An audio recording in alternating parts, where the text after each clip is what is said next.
Welcome to Luca is a Billionaire, where the only thing I invest in is your answers. In this video, I will explain how to make a MOC. First, let's dive into planning. Define your project's theme and scale before touching any bricks.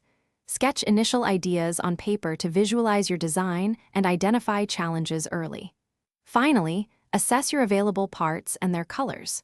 This crucial step guides your creative choices, ensuring a cohesive and well-thought-out final product. Careful planning sets the foundation for Now with a plan, it's time to gather materials and begin building.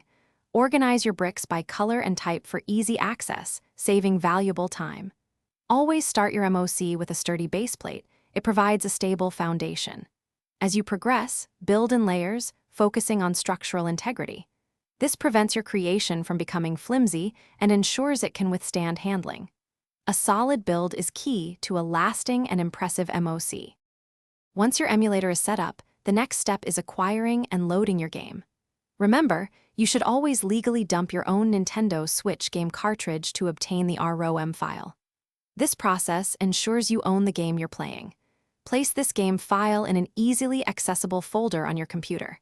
Then, open your emulator, navigate to that folder, and add the game to your library. Don't forget to configure your controller settings for a comfortable and familiar gaming experience. Congratulations, your MOC is complete. Now proudly display your masterpiece. Choose a safe, visible spot where your creation can be admired without damage. Consider how lighting can enhance its appearance, highlighting key features and intricate details. Don't forget to share your MOC with the wider community. Posting photos online is a fantastic way to connect with other builders, receive feedback, and inspire new ideas for your next amazing creation. Thanks for watching and please subscribe. It's the best investment you'll ever make.